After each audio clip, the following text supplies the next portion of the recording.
On le sait, ces événements-là ont valeur à dépasser le cadre du simple fan. Le fan de rugby va s'y retrouver, le non-fan va passer un bon moment. Et pour nous, c'est important de pouvoir faire vivre ces expériences parce que c'est des valeurs qu'on essaye de transmettre aux gamins. Je pense qu'aujourd'hui, on a cette chape de plomb au-dessus de la tête qui n'existait pas auparavant. Au contraire, il faut appuyer encore plus sur l'accélérateur et se dire qu'est-ce qui a mal marché pour que justement on fasse mieux la prochaine fois. Nous faire gagner une Coupe du Monde en plus de celle de 2023, croisons les doigts.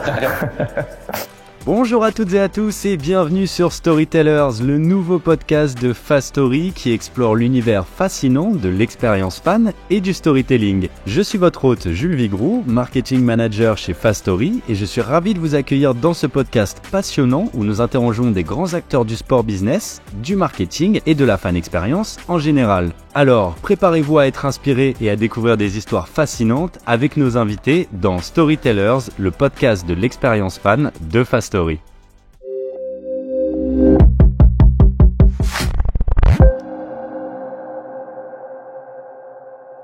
Salut Nicolas, comment vas-tu ? Très bien, super, merci. Merci à toi d'être venu, merci de venir dans le podcast et de nous faire cet honneur. Ça fait très plaisir de te recevoir et de pouvoir échanger avec toi. De même. Donc tu es chef de projet sponsoring à la Société Générale. Yes, chargé de sponsoring, c'est pareil, c'est plus le titre, mais on va dire qu'on a ce rôle-là, d'accompagner au niveau sponsoring tous les projets des. Justement, est-ce que tu peux te présenter un petit peu et présenter un petit peu ce que tu fais à la Société Générale pour éviter que je me trompe. C'est pour ça fallait que ça commence par ça, sinon c'était pas drôle. Et vas-y alors. Non, du coup, moi je m'occupe de toute la partie sponsoring donc pour le réseau en France. Donc le réseau en France, c'est l'accompagnement en fait de toutes nos agences globalement pour grossir un peu le trait. Donc on travaille en corrélation avec des équipes du groupe qui elles gèrent effectivement toutes les entités de Société Générale et notamment tous les droits à travers le monde que tout le monde peut connaître, la Coupe du Monde, la Ligue nationale de rugby, la Fédération française de rugby. Et donc nous on est chargé au niveau de la France justement de les activer. Et notre rôle c'est de faire en sorte que ces partenariats ils vivent au travers de nos agences, au travers de nos collaborateurs, au travers de nos partenaires locaux, voilà. Donc tout cet environnement-là. Et donc on travaille sur plein de sujets au travers de tous ces partenariats qui peuvent exister, plus l'accompagnement local des agences dans le développement de leur politique de partenariat sportif. Très bien, très clair. Et toi alors, t'es plus spécialisé côté rugby alors à la Société Générale et en personnel aussi, j'imagine. C'est quelque chose qui te passionne un petit peu plus. Écoute, non. Moi, je suis plutôt passionné. Ça s'entend un peu dans l'accent. Je pense que j'ai des origines qui font que l'Ovalie était un peu au cœur de ma scolarité et au cœur de mon apprentissage. Donc oui, effectivement, je suis très orienté rugby. On est pour donner un peu l'exemple, on est plusieurs à travailler nous sur le parti réseau en France, dont un collègue qui s'occupe de la partie handisport. Et donc voilà, moi je suis vraiment spécialisé sur cette partie-là, rugby, qui nous occupe déjà beaucoup de temps, puisque le partenariat Société Générale, ça fait plus de 36 ans maintenant qu'on est avec la Fédération française de rugby, mais historiquement, l'engagement dans le rugby il date quasiment de plus de 100 ans. Voilà, puisqu'on avait une équipe à l'époque, ce qu'on appelait les équipes athlétiques, au tout début des années 1900. Donc on peut considérer que le partenariat il prend assez de place chez nous, quoi. Ça remonte, quoi. Ok, d'accord, super. Et donc nous, comme tu sais, chez Fastory, on est vachement orienté expérience fan, engagement fan, et c'est quelque chose qui nous tient beaucoup à cœur. Je voulais savoir un petit peu pour toi, c'est quoi la définition de la fan expérience, d'une expérience fan, ou même si t'as pas une définition de l'expérience fan en tant que telle, qu'est-ce que pour toi peut-être une expérience fan réussite, sans prendre forcément la Société Générale, mais voilà, quelle est pour toi la définition d'expérience fan, ce que ça représente pour toi? Pour moi, une expérience fan, c'est assez global. C'est-à-dire que le fan aujourd'hui, c'est pas forcément que le grand public. Le fan de sport, il y en a partout, à tous les niveaux. Ça peut être de l'interne, ça peut être des collaborateurs qui aiment le sport, ça peut être des joueurs de rugby, ça peut être des gens qui vont se balader dans la rue, qui vont découvrir la Coupe du Monde et qui derrière vont se passionner pour ce sport sans pour autant le pratiquer. Le fan, en fait, c'est pour moi, c'est une personnalité avant tout. C'est quelqu'un qui a une passion, au même titre que ça peut être de la musique, que ça peut être de l'art, que ça peut être du sport. Et cette passion, il la vit. C'est-à-dire qu'il a des émotions quand il la voit, il ressent des choses et surtout il a une volonté d'y participer. C'est ce qui va faire que, par exemple, quand il aura un choix, je donne un exemple, mais pour ma part, c'est pas très gentil pour mes collègues de l'art, mais entre aller voir une belle exposition et aller voir un bon match de rugby, j'ai choisi rapidement. Mais parce que voilà, j'ai cette appétence là, et surtout le sport a quand même on va dire un vrai, on va dire, engouement, et surtout une vraie force, c'est que c'est de l'instantanéité. Le sport, il y a l'incertitude du résultat, donc soit on est dans le stade, soit on n'y est pas, et une fois qu'on a vu le résultat sur une application ou quoi, on le vit pas de la même manière, donc quand on le regarde en rediffusion, donc soit on est là au moment T, soit on n'y est pas, et donc c'est ce qui fait aussi que l'expérience, au-delà même du résultat sportif, elle va être réussie, parce que il y a des choses qui vont accompagner tout cet environnement là, qui vont faire monter la pression, qui vont faire que le sportif, mais aussi le fan, vont avoir par cet intermédiaire une connexion commune, qui est ce stade ou qui est l'enceinte sportive dans laquelle va avoir lieu le show. Donc automatiquement, voilà, une expérience fan réussie pour moi, c'est une bonne arrivée au stade, c'est quelque chose qui fait monter la pression comme un petit cas d'échauffement pour un sportif, c'est le vécu du match, les émotions et autres, et puis c'est la fin de match, c'est dans le rugby, on en parle souvent, c'est la 3e mi-temps, mais elle existe dans d'autres sports aussi. Mais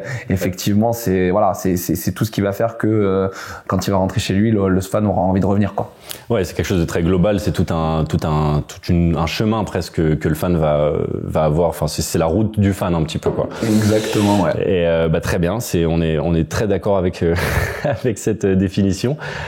Pour revenir un petit peu à la Société Générale et ce que vous faites au niveau sponsoring, là, un des grands temps forts pour vous, c'est la Coupe du Monde de rugby 2023. J'imagine que c'est l'objectif depuis quelque temps déjà, et là j'imagine que ça se rapproche à grands pas. C'est début septembre, c'est le 8 septembre, non c'est exactement 8 septembre. On est bon, ok. On est bon. J'étais pas sûr, j'avais un petit doute.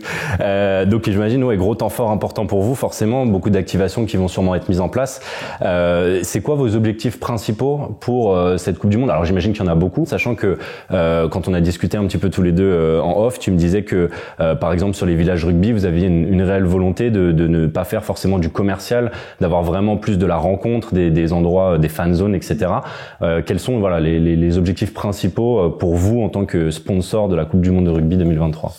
Nous, ouais, effectivement, cette Coupe du Monde, elle a un vrai enjeu pour nous, parce que déjà, ça fait la 7e fois qu'on est partenaire de la Coupe du Monde, la 2e fois en France, puisqu'on était également présent en 2007. Ça a une vraie saveur aussi, parce que 2023 elle marque un tournant aussi pour nous chez SG. Je vais parler plus au nom du groupe Société Générale, mais plutôt au nom de SG, qui est la banque de détail en France et qui est celle que je représente moi au niveau sponsoring, puisqu'en fait SG a fusionné au 1er janvier avec Crédit du Nord, qui faisait également partie du groupe Société Générale. On a fondé un réseau unique, donc cette Coupe du Monde, elle a une double saveur, parce qu'elle permet aussi de rassembler deux équipes, les ex-Crédit du Nord, ex-Société Générale, sous une même maillot, et ça rejoint un peu nos valeurs d'esprit d'équipe et autres qu'on veut mettre en avant.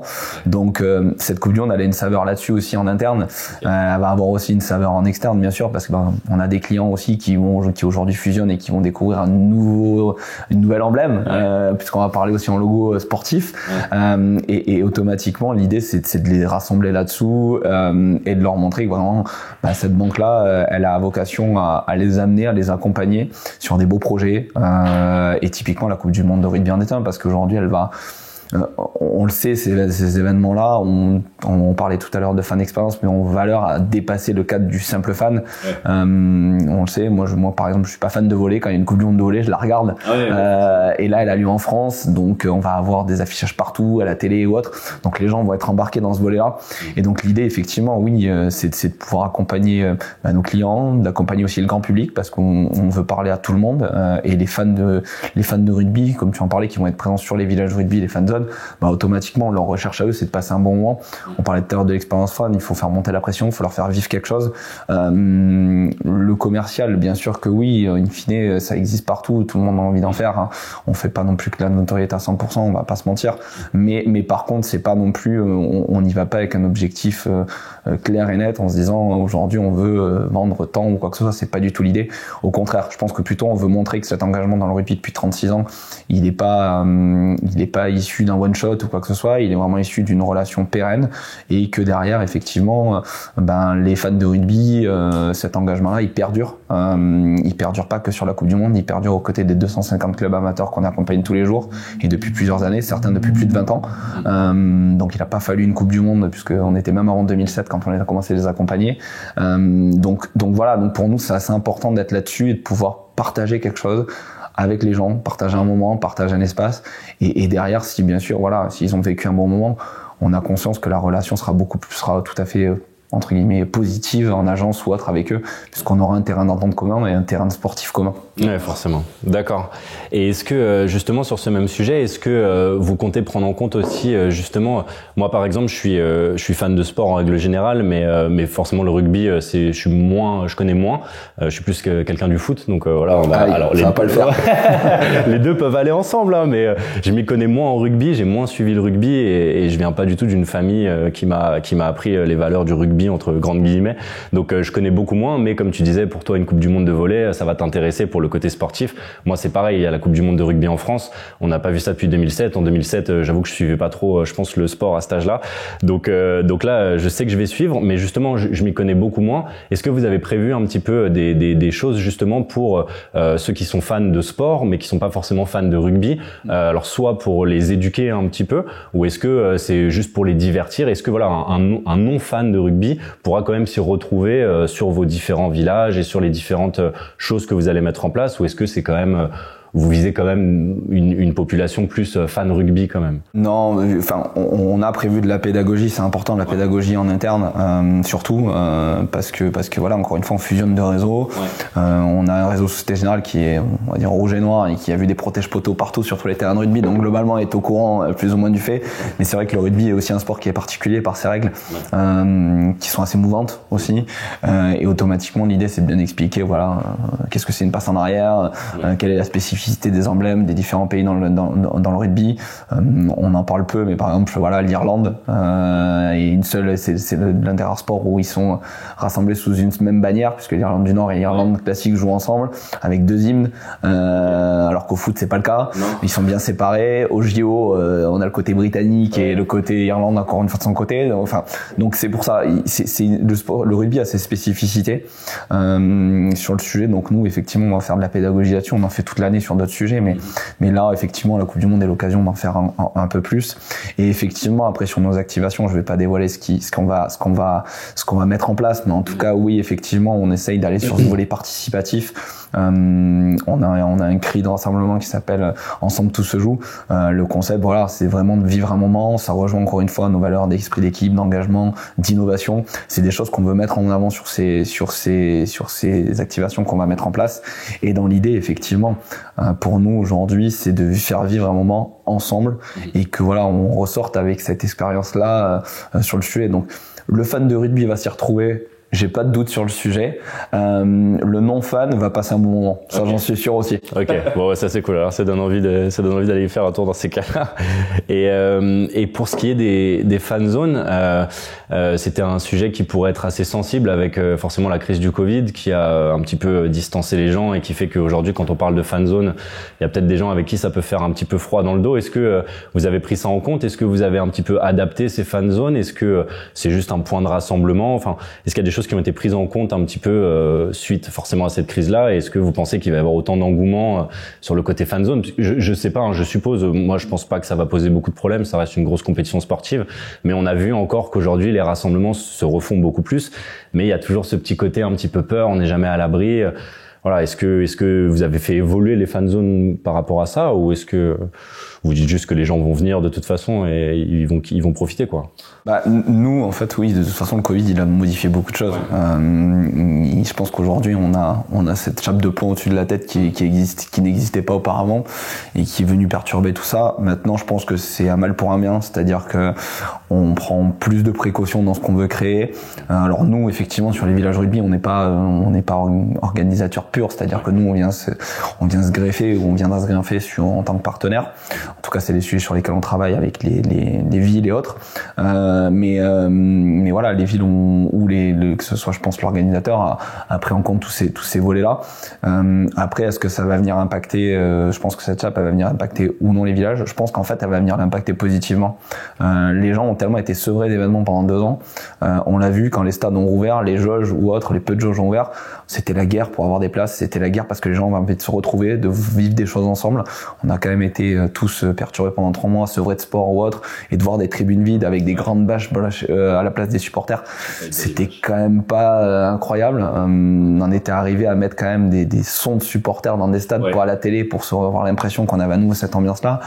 Ça devenait un peu triste quand même. Et donc automatiquement, oui, je pense que moi ces fan zones-là elles vont avoir vocation. J'espère. On a vécu l'Euro 2016 tous plus ou moins en France avec des fan zones qui étaient pleines.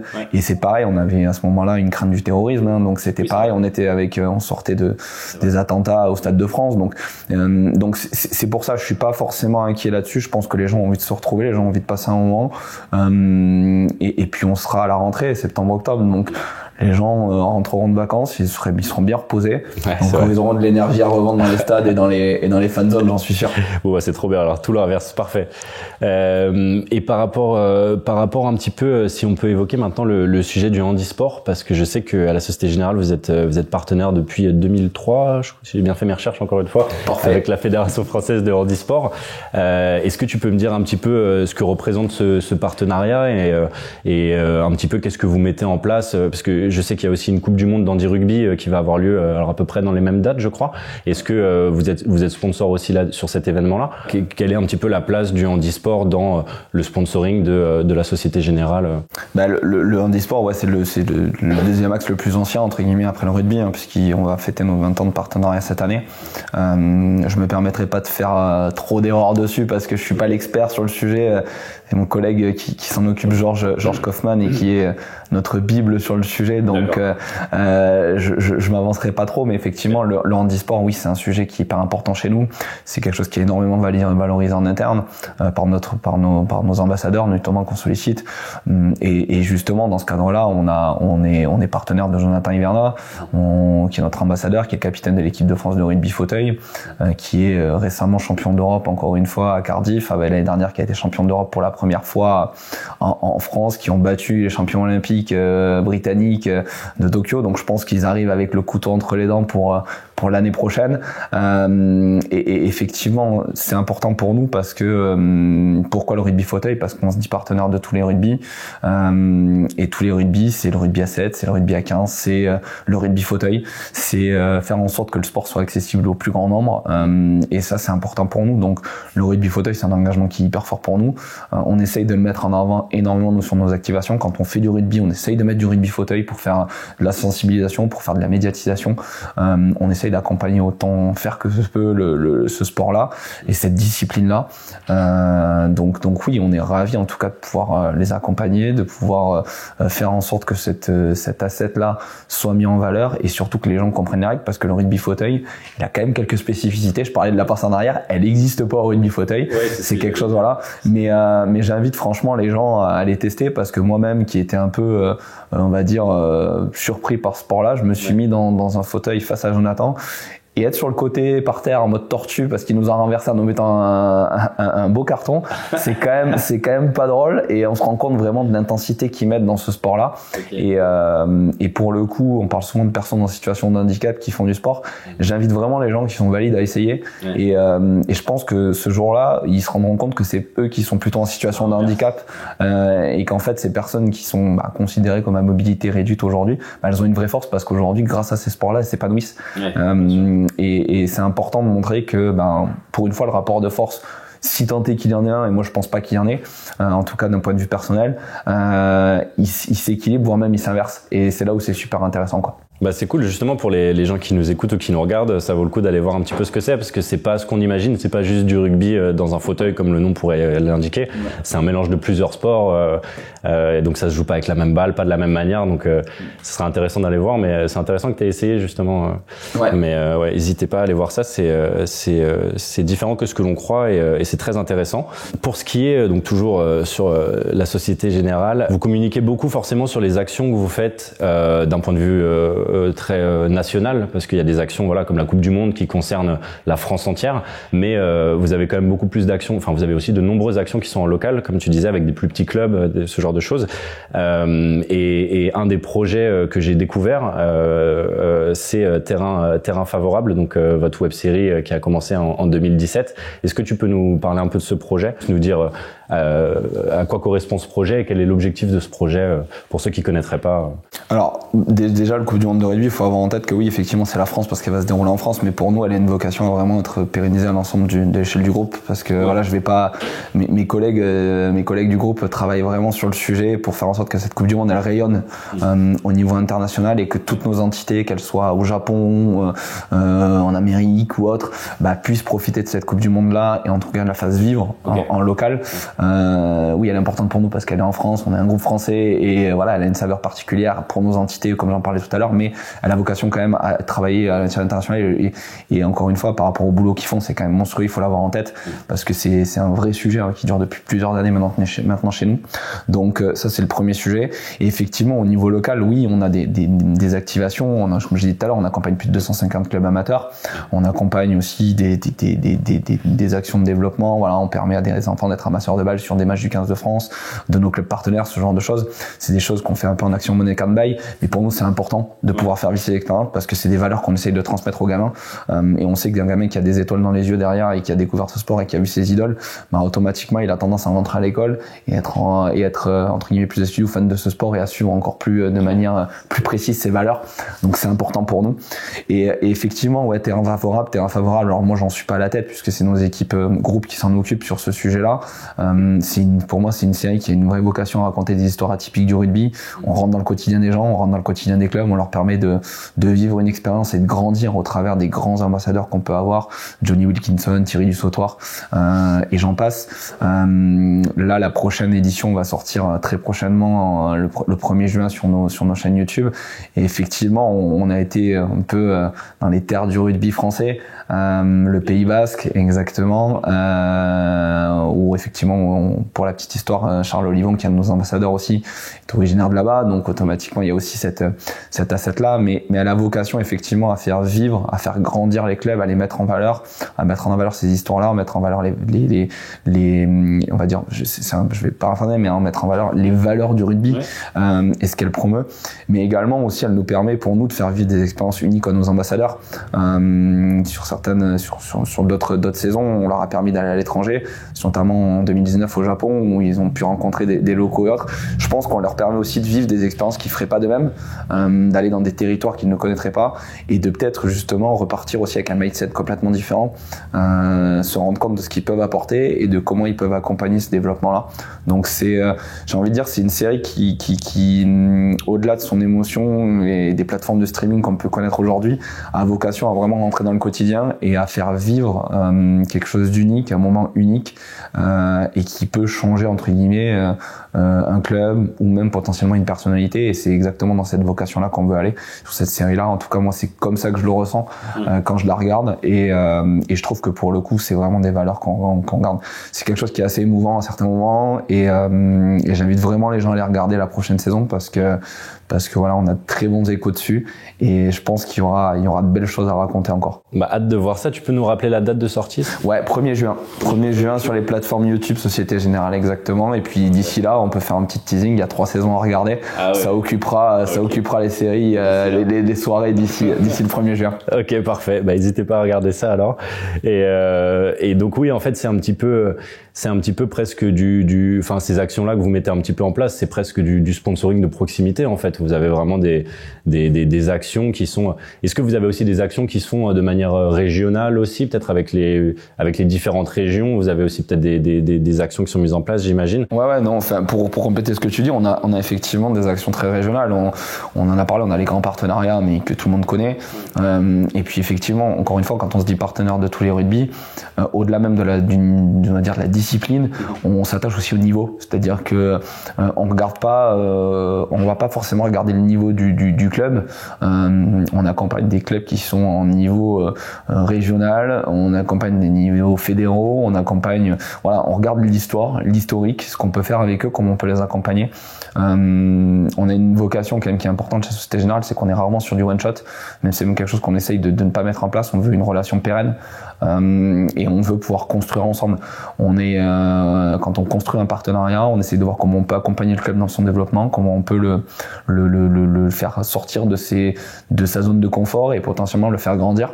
On a pas vocation à dire qu'on est, on va dire je sais pas comment dire, mais des facilitateurs ou quoi que ce soit, pas du tout, mais on a envie d'avoir cette histoire de co-construction avec eux et de pouvoir se dire voilà qu'on est fiers de ce partenariat, mais eux aussi dans leur retour sont fiers de pouvoir avoir Société Générale et SG du coup maintenant en région en tant que partenaire. Et au-delà de ça, effectivement, on accompagne nous toutes les ligues régionales de rugby aujourd'hui dans le cadre de leur développement, au travers de dotations, au travers de soutien effectivement financier aussi, parce que c'est aujourd'hui quand même le nerf de la guerre pour pouvoir développer des actions.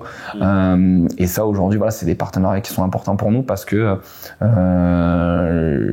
le futur Antoine Dupont, faut pas oublier qu'il a commencé à Castelnau-Magnuac et pour parler à nos ambassadeurs parce que c'est important, le futur Charles Olivon, il a commencé dans des clubs du Pays Basque et donc ces petits clubs là ils ont besoin aussi d'être accompagnés pour pouvoir sortir les futures grandes demain et espérons-le nous faire gagner une Coupe du Monde en plus de celle de 2023, croisons les doigts.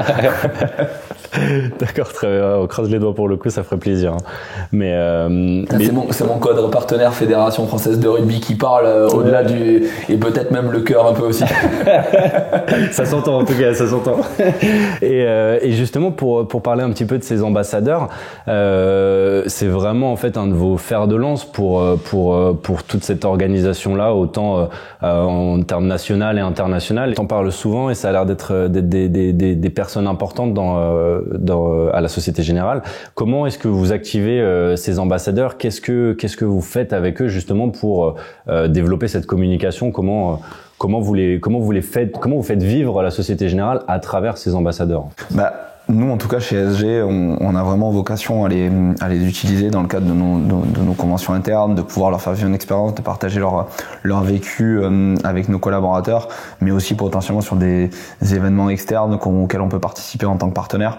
Encore une fois, c'est faire vivre une expérience unique. J'y revenais à ce que je disais tout à l'heure sur la fin d'expérience, mais c'est ce qui fait aujourd'hui qu'on garde une image, qu'on garde quelque chose de positif, qu'on garde un moment en tête parce qu'on a vécu quelque chose d'assez important, cette rencontre avec un joueur qui a fait une Coupe du Monde de rugby ou qui en a participé à plusieurs, qui a X sélections en 15 de France, qui a un vécu de coach, joueur ou autre, de transition. C'est des choses qui peuvent marquer une vie parce que les sportifs, les gens on connaissent pas forcément leur carrière, on a l'impression que ils s'entraînent et ils vont sur un terrain de sport.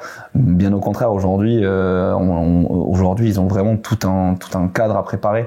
C'est-à-dire qu'effectivement, c'est pas que de l'entraînement, c'est aussi derrière pour eux beaucoup de récupération, beaucoup de rigueur dans ce qu'ils mangent, dans ce qu'ils boivent, dans aussi leurs déplacements. Ils sont très cadrés de manière justement minorée parce que nous, ce qui est notre outil de travail, comme on pourrait l'être un ordinateur, leur outil de travail principal, c'est quand même leur corps. Et donc, ils doivent faire en sorte de le préserver au maximum de ce point de vue-là. Et donc, pour nous, c'est important de mettre en avant ça, le bien-être et ce qu'ils peuvent faire autour. Donc ça, ils le font. Ils montrent bien aussi la transition qu'ils peuvent vivre quand on parle de petite mort du sportif quand ils arrêtent leur carrière parce qu'ils l'arrêtent assez jeunes quand même. On parle de la retraite assez tard. Je ne vais pas rentrer dans ce sujet-là. C'est vrai que c'est un grand sujet en ce moment. Mais pour eux, effectivement, on a l'impression que ça s'arrête assez tôt. Mais en fait, c'est une deuxième vie qui commence pour eux. Et souvent, c'est une deuxième vie qui recommence à zéro. Donc c'est important pour eux, même pour nous, de les accompagner dans ce sujet-là quand on peut le faire. Vous les accompagnez en tout cas, nous, on essaye de faire en sorte de les préparer à ça, d'échanger avec eux. Alors, on n'a aucun conseil à donner parce qu'on n'est pas des agents, on est des partenaires. Mais voilà, si on peut le faire, changer avec eux officieusement, bien sûr qu'on est ravis de le faire. Et ce qui est important aujourd'hui pour nous, c'est que dans ces ambassadeurs qu'on peut avoir et ces experts rugby, c'est que vraiment on a tous les corps qui sont représentés. On a des anciens joueurs, on a des joueurs actuels, on a des joueuses. Gaëlle Hermé, Caroline Drouin, Shannon Nizar, qui sont sur le rugby à 7. On a du rugby à 7 avec Stéphane Parez et Caroline Drouin, notamment, j'en reparlais, mais qui fait le 15 et le 7. Voilà, c'est des profils qui sont tellement, on va dire, différenciants qu'aujourd'hui, ça nous permet de pouvoir répondre un peu à toutes les problématiques et surtout, à chaque fois, d'avoir un vécu un peu différent qui se complète. Et donc, c'est hyper important pour nous de pouvoir faire vivre ces moments-là, encore une fois, à nos collaborateurs et potentiellement à nos externes quand on va sur des événements qu'on peut parrainer. Trop bien, super intéressant. Et Et pour reparler un petit peu justement des collaborateurs, est-ce que la Coupe du Monde de rugby vous sert de tremplin, ou du moins comment elle vous sert de tremplin pour engager un petit peu vos collaborateurs, faire des expériences en interne via la Coupe du Monde? Est-ce que c'est quelque chose que vous faites et comment vous le mettez en place? Est-ce que c'est un réel tremplin d'avoir la Coupe du Monde pour ça? Ouais, bien sûr. Non, c'est un super tremplin parce qu'effectivement, ça met une thématique en fait sur 2023. Ouais. Cette thématique Ovalie, ils la suivent tous pour échanger beaucoup avec nos collègues en région. Voilà, c'est quelque chose qui leur prend au cœur. Ils ont envie de le mettre en avant. Ils ont envie, encore une fois, de faire en sorte que cette Coupe du Monde elle soit visible. Ils ont conscience que cette Coupe du Monde, elle va prendre une place hyper importante à partir de, on va dire, post-finale top 14, parce que c'est le dernier grand rendez-vous, et si on a une belle finale avec des beaux internationaux, je pense que dès le lendemain on va en entendre parler, et fortement. C'est un événement que la France attend depuis longtemps, donc automatiquement ça monte, et eux ont envie d'être, on va dire, je reviens à mon exemple de tout à l'heure du fan, mais ils sont dans l'échauffement là, ils sont en train de se préparer pour être vraiment prêts pour le match, et de faire en sorte derrière que ça se pérennise et que ça reste dans le réseau et que ça reste avec eux une image importante. Donc oui, effectivement, aujourd'hui on les engage énormément là-dessus, et surtout je reviens aussi à ce qu'on disait tout à l'heure, mais il y a cette volonté aujourd'hui, encore une fois, pour nous d'unifier deux réseaux qui hier étaient pas déjà collègues, hein, encore une fois, parce qu'ils étaient sous le même groupe, mais de pouvoir aujourd'hui faire en sorte que ce même maillot il se ressente au travers de cette Coupe du Monde. Ils vont porter cette Coupe du Monde avec une fierté, j'en ai aucun doute. Je vous vois le nombre de demandes qu'on a par jour là-dessus, qui émanent de différents corps de métier. On voit que ça prend vraiment, et je pense qu'on va avoir un septembre-octobre assez chargé sur nos boîtes mail et sur nos téléphones, je pense. J'imagine. Donc ça doit déjà être le cas un peu en amont, même maintenant. C'est déjà le cas, ouais. C'est déjà le cas. C'est déjà le cas avec le J-100 qui arrive très prochainement, avec le 31 mai. Ça va être assez costaud, ouais, ça. Mais c'est super parce que pour le coup, on voit qu'ils ont envie de mettre des choses en avant, et on revient sur ce qu'on disait tout à l'heure, mais ça reste pas uniquement stricto sensus rugby valide. On part aussi sur du rugby fauteuil où c'est hyper important pour nous aujourd'hui, et moi je suis même agréablement surpris aujourd'hui de voir le nombre de gens qui nous sollicitent sur ce volet-là, de même, et c'est super parce que c'est exactement ce qu'on veut faire avec mon collègue. On veut vraiment que la transversalité elle soit vue sur les deux événements, et que le rugby fauteuil puisse vivre du rugby, mais que le rugby puisse faire vivre du rugby fauteuil. Il y a pour moi une forme d'égalité et entre guillemets sur ces sujets-là, et en tout cas nous c'est ce qu'on veut promouvoir sur nos actions. Très bien. Très bien, très clair. Et maintenant, je voudrais faire une petite parenthèse, alors plus personnelle. On laisse un peu la Société Générale de côté. On revient un peu en arrière sur ton parcours. Tu as travaillé à la Fédération Française de Tennis avant d'être à la Société Générale. Et donc, tu as eu... j'ai pas envie de dire la chance, parce que je sais pas si c'est la chance, mais... je sais pas si c'est le mot, ouais. Je sais pas si c'est le bon mot, mais en tout cas, tu as travaillé sur Roland-Garros pendant la période Covid. Ouais. Et donc, tu as dû organiser, alors bien sûr pas tout seul, mais tu faisais partie de l'organisation à ce moment-là. Est-ce que tu peux un petit peu nous dire comment on gère une compétition aussi importante qui est Roland-Garros pendant une période aussi compliquée qui a été le Covid? On gère, c'est exactement ça, on gère. On fait avec. On fait avec. Alors, c'est pareil, c'est là pour le coup c'était nouveau pour tout le monde à ce moment-là, donc ouais, moi j'ai eu une expérience assez particulière là-dessus. J'ai connu le report de Roland-Garros. Ça n'a pas du tout été évident en termes d'organisation, parce qu'effectivement même les gens qui avaient de l'expérience et qui connaissaient entre guillemets Roland-Garros allaient vivre quelque chose de nouveau, donc on repartait tous plus ou moins à zéro. Ouais. Donc c'était même difficile de s'appuyer sur mes collègues qui avaient cette expérience-là, parce que même pour eux, je pense que c'était même grandement perturbant. Donc oui, effectivement, en fait, on fait de la gestion, on essaye de faire au mieux en protégeant les publics, en essayant quand même de créer quelque chose, parce que ça reste Roland-Garros, ça reste l'un des 4 tournois du Grand Chelem, ça reste un des événements majeurs en France, si ce n'est peut-être l'événement pérenne majeur aujourd'hui, puisqu'il a lieu tous les ans. On le sait, il suffit de regarder les cours de tennis à partir de Roland-Garros. Je pense qu'il y a un gros boom de réservation, et notamment les cours de terre battue. Donc parce que tout le monde a envie de faire comme les joueurs qui voient sur la télé. Donc c'est pour ça que c'est important pour nous c'était important pour nous de maintenir. En tout cas, nous on a fait en sorte toujours d'essayer de le maintenir. On a réussi, et par la volonté de toutes les équipes de la fédération. Mais effectivement, il a fallu faire des ajustements justement, on avait une jauge réduite, donc automatiquement tout ce qui était prévu sur le stade a été bousculé. On a essayé entre guillemets de maintenir des choses en extérieur. C'était quoi la jauge? Je crois que c'était 1000 personnes. Je voudrais pas redire de bêtises parce que faudrait à revérifier, mais effectivement, on était sur des jauges qui étaient minimes, quoi. On avait des jauges parcours avec potentiellement des zones parcours, donc on pouvait pas accéder entre une zone et une autre. Enfin, les gens qui sont venus à Roland-Garros à cette période-là, je pense, le revivront pas deux fois. Alors c'est bien parce qu'ils ont visité Roland-Garros pour eux tout seuls, mais effectivement, ça restait quand même juste dingue en fait. C'était vraiment impressionnant. Vraiment, c'était ça le mot. C'était impressionnant parce qu'on rentrait, quand on connaît Roland, l'effervescence, les avenues de l'avenue Gordon Bennett, les accès de la porte d'Auteuil et autres qui sont juste en effervescence pour ces journées-là. Et je pense que là, dans quelques jours, on va le vivre. C'était perturbant, vraiment. Voilà, je pense que les riverains aux alentours devaient être assez contents. Ils devaient même pas se rendre compte qu'il y avait Roland-Garros, surtout que c'était en septembre. Donc c'était encore plus perturbant et automatiquement oui, on est obligé de s'adapter. Alors nous on a fait quand même, on a fait en sorte de mettre en place des choses avec l'ensemble des équipes de la Fédé et moi en tant que partie prenante sur les sujets. On a monté des projets au Galeries Lafayette, on avait mis en place un écran géant, mais pareil c'est des choses qui demandent des protocoles sanitaires en particulier. On est obligé en fait on passe beaucoup plus de temps sur les protocoles sanitaires que sur l'activité en elle-même. Et en fait l'activité elle se restreint très rapidement parce que on avait des notions de contact physique qu'on pouvait pas mettre en place. Il fallait penser à la moindre, de faire en sorte qu'on crée pas de cluster. Enfin, c'était hyper complexe. Même pour moi en tant qu'organisateur, c'était pas évident. Mais encore une fois, on était quand même ravis de le faire parce en tout cas, moi, je vais parler de mon cas personnel. Je sais pas si les autres l'étaient. Je vais pas me prononcer à London. Mais en tout cas, moi, j'étais quand même ravi de le faire et j'aurais changé ma place pour rien au monde à ce moment-là parce que c'était hyper important d'y être et de vivre ce truc-là et de se dire, voilà, on a la chance de pouvoir le maintenir. Alors, à des conditions qui étaient pas évidentes, mais on l'a fait. Et donc à partir de là, on pourra toujours se dire qu'on aurait pu faire mieux, qu'on aurait pu faire plein de choses, ça c'est sûr, et c'est toujours ce qu'on se dit. Mais il y a un moment donné, il faut aussi se rendre à l'évidence. On a maintenu Roland en période de Covid entre deux énormes vagues. Donc voilà, moi j'ai juste envie de dire, franchement à toutes les équipes qui ont bossé, bravo. Et voilà, on a fait ce qu'il y avait à faire. Et peut-être qu'on aurait pu faire mieux, oui peut-être, c'est vrai. Mais aujourd'hui, moi en tout cas, j'ai pas de regrets sur le sujet, quoi, vraiment pas. Ça c'est cool, mais c'est assez impressionnant. Ouais. C'est sûr que c'était une période très difficile pour tous les sports, mais justement pour les quelques compétitions qui ont réussi quand même à maintenir ça, bon ça devait être à s'en tirer les cheveux au jour le jour, mais c'est cool quand même de voir que quand on est passionné, au final, ça reste quand même, c'est une passion de pouvoir faire vivre un événement aussi à d'autres gens et de pouvoir faire perdurer cet événement qui est si important en France et même ailleurs, hein. Mais très cool, très intéressant toujours.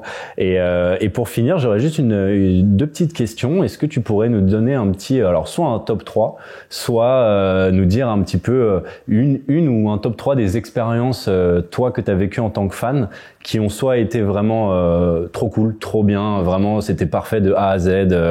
Voilà, vraiment un souvenir incroyable, ou à l'inverse, une ou plusieurs top 3 d'expériences qui ont vraiment, là tu t'es dit ok, il y a quelque chose, il faut qu'on fasse quelque chose, là c'est vraiment, enfin s'il y en a eu, hein, pas forcément, mais... Ouais, bien sûr. Moi la première expérience qui m'a marqué, ça a été mon premier, alors je vais rester dans le rugby, hein, c'est mon premier voyage à l'étranger pour un match de 6 nations. J'avais fait l'Écosse avec des amis et honnêtement j'ai été bluffé en fait d'arriver à Édimbourg dans ce stade là, Murrayfield.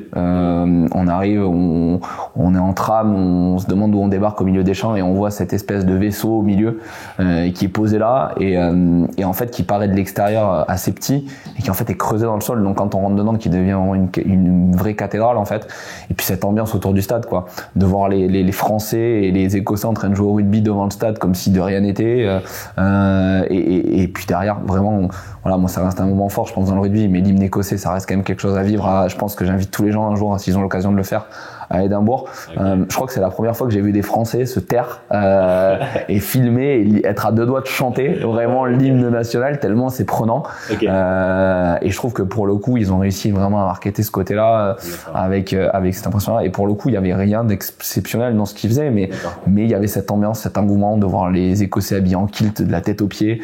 Vraiment c'était, on retrouvait vraiment cette ambiance un peu dingue du rugby. Et je pense que les Écossais vont faire beaucoup de bruit quand ils vont arriver en France, on va les entendre. Mais c'est pas grave, on fera en sorte de les éteindre sur le terrain. Mais en tout cas, ce sera une super expérience. Après, effectivement, oui, il y a l'Euro 2016, moi, qui m'a beaucoup marqué. Okay. La fan zone du Champ de Mars m'a beaucoup marqué. Pareil, par sa notion de partage et des activations qui étaient mises en place. Ouais, je trouvais que pour le coup, il y avait déjà la zone était incroyable, avec la Tour Eiffel derrière. Les activations qui étaient mises en place étaient assez incroyables aussi. Je trouvais que on parle quand même d'une activation il y a 7 ans, hein, donc maintenant aujourd'hui. Et je trouve qu'il y avait beaucoup de choses à faire. Il y avait pour le coup, ce qu'on parlait tout à l'heure, ce côté rassembleur, les gens venaient passer du temps. Ils passaient pas 10 minutes, quoi. Ils restaient 1 heure, 2 heures, 3 heures, et puis même on restait pour les matchs de l'après-midi, on restait voir des choses. Et puis il y avait des trucs organisés, même des concerts, il y avait d'autres choses qui avaient été organisées dessus. Exactement, ils avaient fait des shows aussi, donc je pense qu'en fait ils avaient développé tout ça, et ça c'était pour moi une belle activation.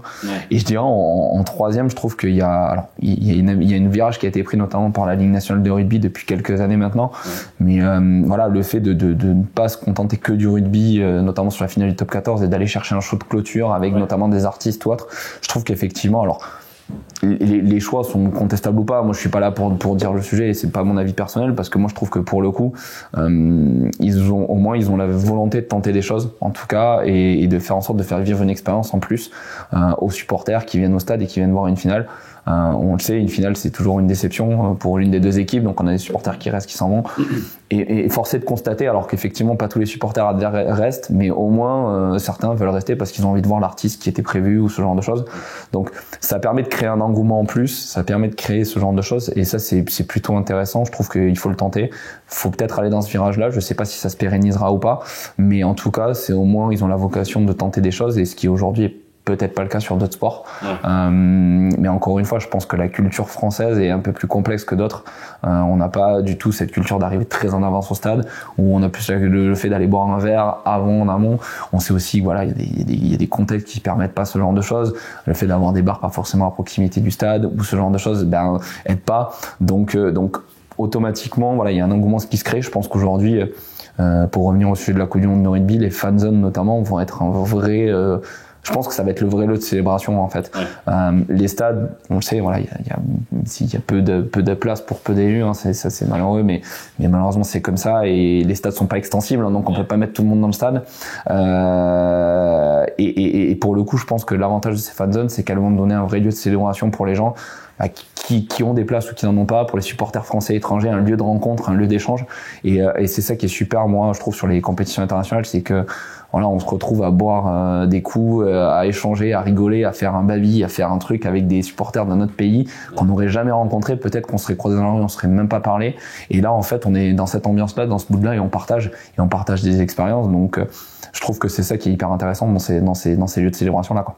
Bah trop bien. Et une petite expérience peut-être qui s'est un petit peu mal passée, t'as une en tête comme ça? Non, pas forcément, parce que déjà de base, je pense qu'il y a pas d'expérience qui se passe mal entre guillemets, parce que je pense que tous les acteurs du sport ont quand même la volonté que les choses se passent bien.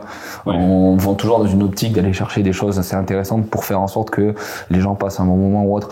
Il y a des choses qui marchent, il y a des choses qui marchent pas, c'est comme tout, on a des essais, on a des tests, et c'est comme dans n'importe quel, même nous aujourd'hui, hein, je pense qu'on est loin d'être parfait. Je suis loin d'être parfait, et c'est ça qui fait qu'on grandit sur nos actions.